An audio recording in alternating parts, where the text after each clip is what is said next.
Hi there guys, and welcome to another Palace preview. Another Palace preview on the go. It was quite a good one last week, and it was quite an accurate prediction actually for the game that we did play against Leicester. I did think that was going to be tricky, although it was the one game in this run of fixtures that I thought was probably the most likely to get a result. Leicester just played really well, and they were the better team, especially in the second half, and they deserved the 3 points. But moving on to this one, it's obviously a trickier game away to Chelsea. I think this one's going to be very, very interesting because there's obviously the talk around Cahill.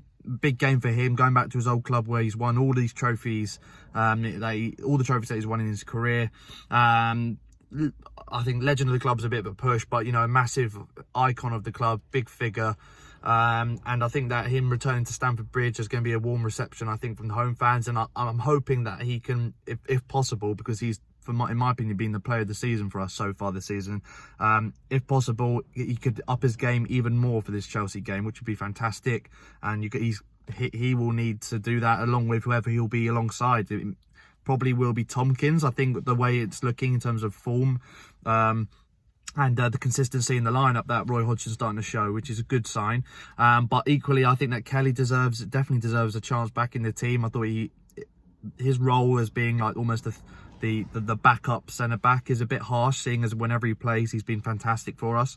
But that's going to be really interesting how that defensive unit is with Cahill coming back to Stamford Bridge. Also, Zaha, the talk, he was linked with a move to Chelsea in the summer. I still think he's a strong link to Chelsea now, even with the wingers they have. I think the move to Chelsea is quite a realistic one for many reasons. One being that the negotiations, we could involve Michy Batshuayi potentially in a negotiation for Zaha, which would help both clubs, I think.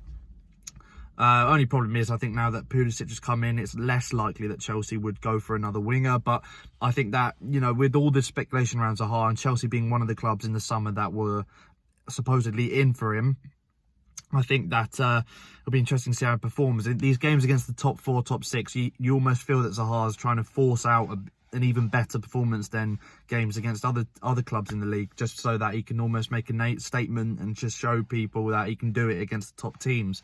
We know as Palace fans that he can do it. I think it's just trying to prove everyone else wrong.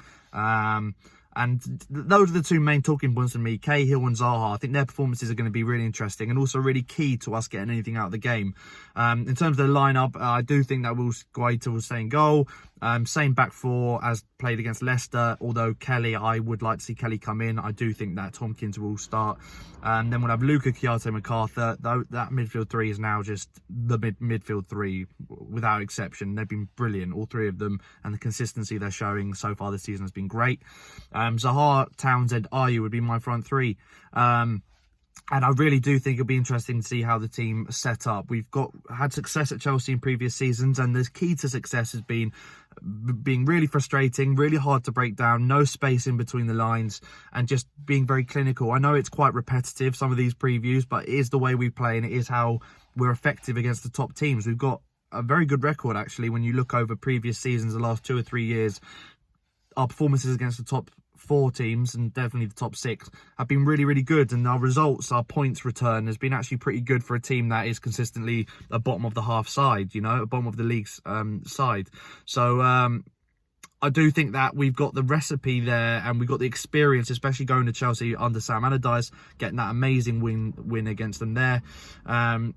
Obviously, I was at that game, massive game that was, especially for our survival. But going to teams like Arsenal last year, winning, and then getting a draw this year, going to Chelsea in previous seasons, getting a point, getting a win, having that experience on the know-how to do it against the top 4 and to bring out those sort of performances goes a long way in, you know, seasons to come, and trying to repeat those performances. It's a massive step in trying to get a result or trying to get any sort of points away to Chelsea or any other top team. So I'm feeling a little, I wouldn't say confident, but I'm feeling optimistic. I do think it's a place we can get something. A draw is definitely not out of the equation here. Players to watch for Chelsea, of course, with amazing job Frank Lampard's done.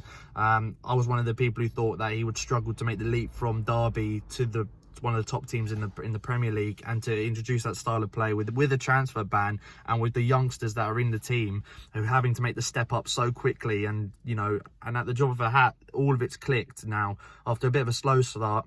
I think the youngsters have done amazingly well to get up to this level. I know they're very, very highly rated youngsters, but you've still got to go from that level of not being consistent starters in the Premier League for most of them, and making the step up to Chelsea and then doing it week in, week out, and now it's starting to click. So I do think there is definitely the speed that they play at, and some of the accuracy, the range of passing, not just from the front three, but you have Jorginho sitting in behind, and his ball to Abraham against Watford for the opening goal last week was insane. So you've got players that can really unlock a deep defence, a deep sitting team. So to be honest, you know, if we can avoid that, the key will be just to get out and press and try and force that when Chelsea start entering the final third, to really get out to them and try and stop them playing those passes, because they've got players who can unlock a team that are sitting deep.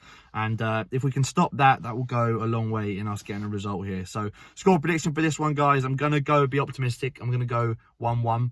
I do think that it's most likely result will be a Chelsea win, of course, but any points from this will be a massive bonus. But again, it's all down to performances for me, and consistency in performances for a team like Palace anyway, especially our performances we've had in some recent seasons, or lack of performances. I think consistency is key to success in this league, and if we're starting to show signs of it, not necessarily in results, but performances for sure, and so also consistency, as I mentioned in previous previews and previous vlogs, consistency in team lineups. You can almost predict now which teams Roy's going to pick, and with Roy knowing what his best team is, I feel now that is also massive as well. So obviously put your comments down below, guys. If you're a Chelsea fan, obviously I'd love to know your thoughts. I'm really looking forward to tomorrow's game. Put your thoughts down below, whether Chelsea or Palace fan. Like, share, subscribe, and I'll see you guys next time. Fingers crossed Palace can get the result and keep this great start to the season going.